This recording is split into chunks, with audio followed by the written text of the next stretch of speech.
istiqomah. Dan ketahuilah bahwa tanda ikhlas itu adalah istiqomah. Gusti Allah maringi ganjaran baik Mbah Nun rawuh wonten niki utawi boten rawuh. Jadi biarpun beliau saat ini tidak rawuh, kita datang begini mendapatkan pahala dan ada ilmu. Jadi kalau orang hadirnya itu tergantung kepada seseorang, khawatir kurang ikhlas.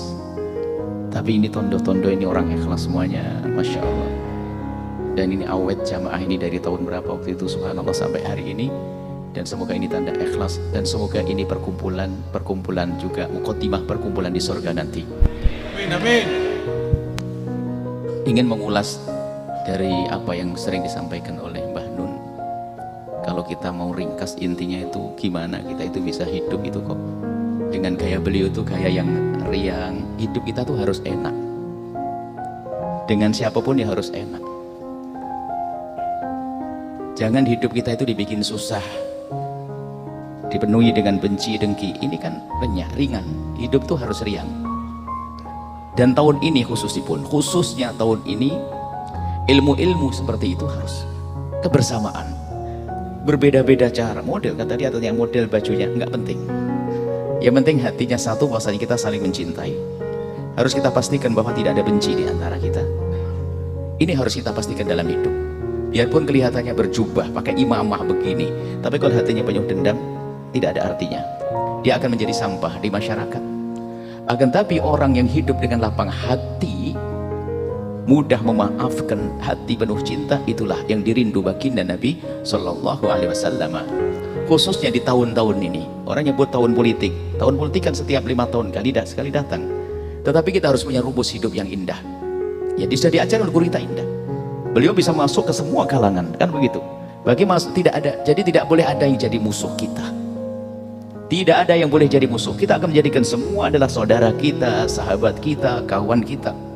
Nah, kuncinya adalah di hati, bukan basa-basi. Yang menjalani hidup dengan basa-basi sosial, basa-basi itu bohong. Akan tapi bagaimana sekarang kita mantapkan hati kita? Bagaimana kita membiasakan hidup dengan hati yang penuh cinta dengan sesama? Kita harus waspada bahwasanya kita selama ini sudah biasa diadu. Dengan adanya media-media dan sebagainya, kita mudah diajak bermusuhan. Bermusuhan, kita sering mendengar informasi-informasi negatif, sehingga ustadz dengan ustadz berantem, ini dengan ini berantem. Itu bukan wilayah kita. Kita akan menjadi orang yang kebal.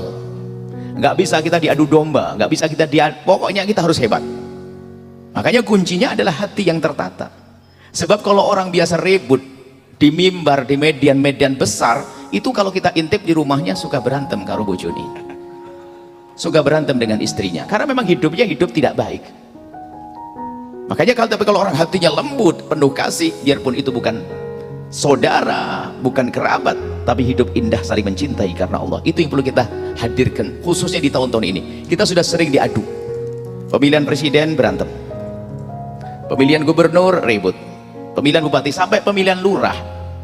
Itu kakak adik tidak tegur sapa. Ya karena biasa berantem, sampai giliran pemilihan ketua masjid pun berantem. Ini problem. Akhirnya masuk keluarga, rebutan waris. Mana ada iman? Rebutan waris. Nah, kita di sini diajari untuk bagaimana lapang hati, punya cinta di antara kita. Ya kalau sudah cinta terbangun, jangankan kok dengan saudara, dengan orang lain pun kita bisa baik. Orang lain, suku yang berbeda-beda, bahkan begitu indahnya yang diajarkan oleh baginda Nabi Muhammad, yang agama berbeda pun kita harus bisa duduk berdampingan. Harapan kita di dalam pemilihan umum tahun ini pun, biarpun calon presidennya beda, bisa minum teh bersama. Tapi kuncinya ini akan kami hadirkan, dan harus kita hadirkan. Bagaimana kita menata hati kita, menjadi orang yang hati lapang, orang berjiwa besar. Hati lapang adalah kebahagiaan. Makanya kalau pengen tahu ujian besar yang diberikan oleh Allah kepada seorang hamba adalah hukuman besar yang Allah berikan kepada manusia di dunia adalah jika Allah memberikan kebencian di hati kita. Benci ini mboten enak. Coba kalau kita benci sama seseorang, ngelihat rumahnya, kalau dia pejabat langsung kaya, pejabat koruptor dia. Pejabat koruptor. Tetangga sebelahnya kaya tapi bukan pejabat, bingung. Wah, ngingu tuyul dia. Nah, ini kan biasa hasut. Jadi karena hati kotor. Nah, kalau orang begini, ustadz dengan ustadz nggak bisa berdampingan. Ustadz berantem. bermusuhan, hasut. Tahu kisahnya Ustadz fikih sama Ustadz Quran? Ini Ustadz Quran ceramai, Masya Allah, anak-anakku kamu harus menghafal Al-Quran, membaca Al-Quran, Quran kalamullah, setiap huruf dapat pahala besar, gini. Wah, nasihatnya saya, ujung-ujungnya apa artinya orang ngerti ilmu fikih tapi Al-Qurannya tidak baik, sudah ngantem ganjang tiang lintu. Lah tak taunya Ustadz fikih sebelahnya, Ustadz yang berantem bawahnya bagaimana? Ini kalangan Ustadz dulu. Lah Ustadz fikihnya, wah ceramahnya istimewa. Fikih adalah mengenal halal haram. Kita harus belajar fikih. Kalau orang tidak ngerti halal haram, bagaimana kita bisa menjalankan syariat? Harus ngerti halal haram. Nasihatnya bagus saya. Ujung-ujungnya, apa artinya orang hafal Quran tapi tidak ngerti fikih? Teman-teman, ini tradisi tidak baik. Bermusuhan antara ustadz dengan ustadz. Nanti selain bukan ustadz pun akhirnya bermusuhan. Tapi kalau ustadz fikih cerdas sama ustadz Quran cerdas kan sederhana. Ustadz Quran ngadu kepada Ustadz fikih, Ustadz fikih kula niku ngafal Quran telat, apalan suwe angel mboten hafal-hafal, apalanku telat sehingga tidak sempat memahami fikih secara benar. Tapi santriku kathah, santriku banyak, tolong Ustadz fikih mau ngajar tempat saya biar lengkap anak saya, biar tidak hanya menghafal Quran, biar ngerti ilmu fikih. Ini Ustadz Qurannya pinter, Ustadz fikihnya nggak kalah pinter.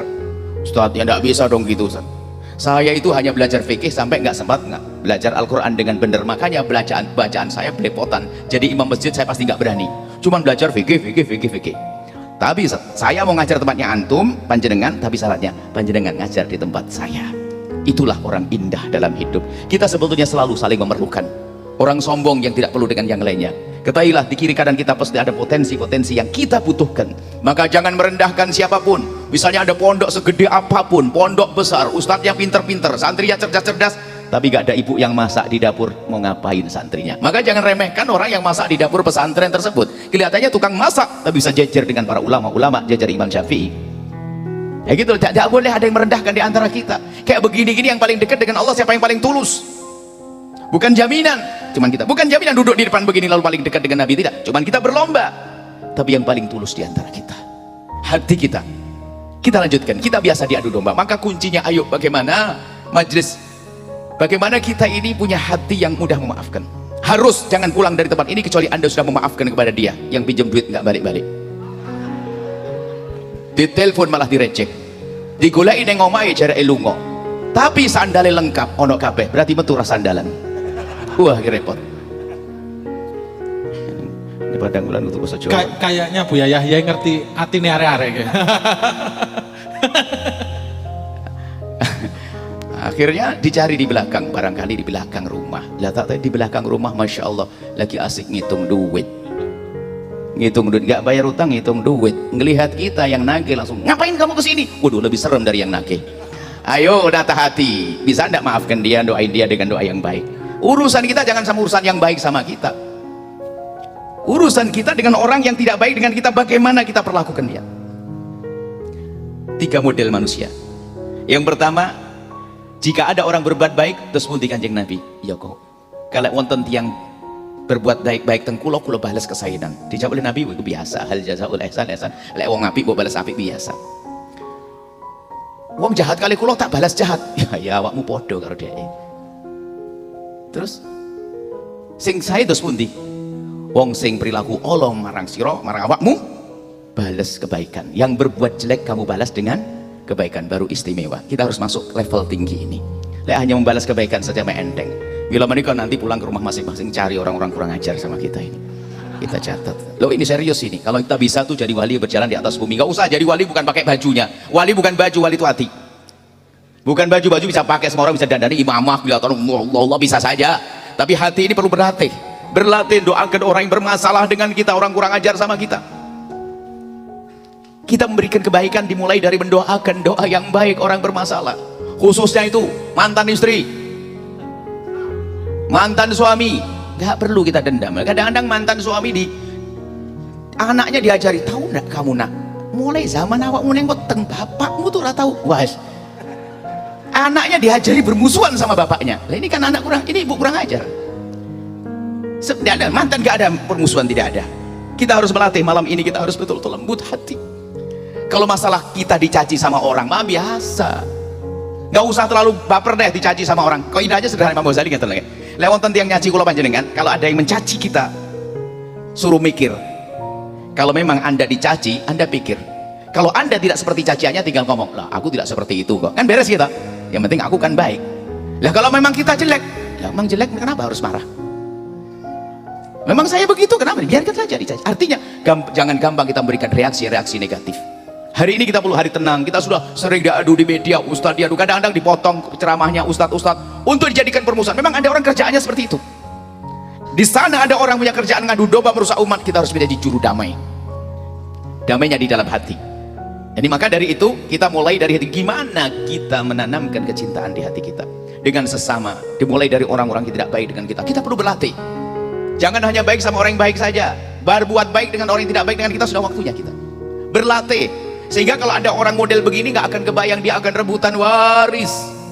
Ulu rebutan waris ini permasalahan setan, permasalahan hawa nafsu, bukan masalah warisan yang gede.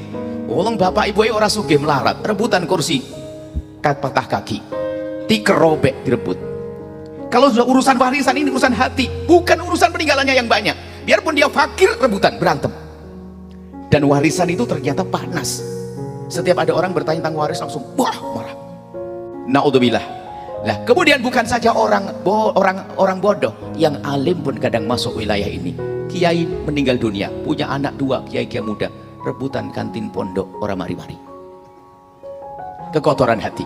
Kita tidak boleh yang demikian. Sudahlah, yuk kita ngoreksi diri kita sendiri, tidak usah nengok orang lain. Bagaimana kita dengan saudara kita, orang yang berbuat salah kepada kita, orang yang dolim pada kita, dengan tetangga kita. Lalu kuncinya apa ini? Kuncinya harus kita hadirkan. Kuncinya yang pertama adalah ayo kita biasa mendoakan siapapun yang berbuat salah kepada kita mulai dengan doa. Mendoakan dengan doa kebaikan. Sudahlah, biarpun dia berbuat jahat dan sebagainya, rugi kita doakan jelek. Anggap saja dia ketua geng nopo, kelompok kejahatan nopo, dia Masya Allah luar biasa. Ibaratnya malaikat nawani jenengan, tak kayak itu ngosiji dikabul. Mati auto tobat, ayo milenti. Lelek mati, pemimpin yang meninggal dunia, bawahannya masih melakukan kejahatan. Tapi kalau dia tobat, bawahnya akan diajak untuk baik. Maka mendoakan kebaikan adalah harus menjadi tradisi baik kita di dalam kehidupan kita. Bagaimana kalau kita ada orang bermasalah dengan kita, yuk kita doakan. Ada orang mencaci kita, mengolok kita, ayo kita doakan dengan kebaikan. Kalau kita sudah bisa membiasakan yang demikian itu, Masya Allah, indah. Kita mulai hidup kita dari ini. Jangan mudah kita memberi reaksi yang negatif kepada siapapun. Kebusukan atau mungkin kesombongan kita harus mereaksi, tidak perlu. Kita tidak perlu seperti itu. Nah, kita mulai web niko mendoakan. Yang paling mudah, tapi mudah susah itu dongane. Ustadz niku dongane Ustadz liya niku wangel. Ya Allah, muga-muga pondok sebelah ini pondoknya gede, niku wangel. Lah nyapa kok dongane pondok gede ra gede-gede lah. Pantesan ya Ustadz model ngono. Jadi kadang doakan orang lain nggak bisa. Karena apa? Hati yang kotor. Tapi kalau bisa mendoakan orang lain, disitulah kita mulai. Pokoknya ilmu kita malam ini nggak usah macam-macam. Kita ingin biasakan doakan orang yang bermasalah dengan kita.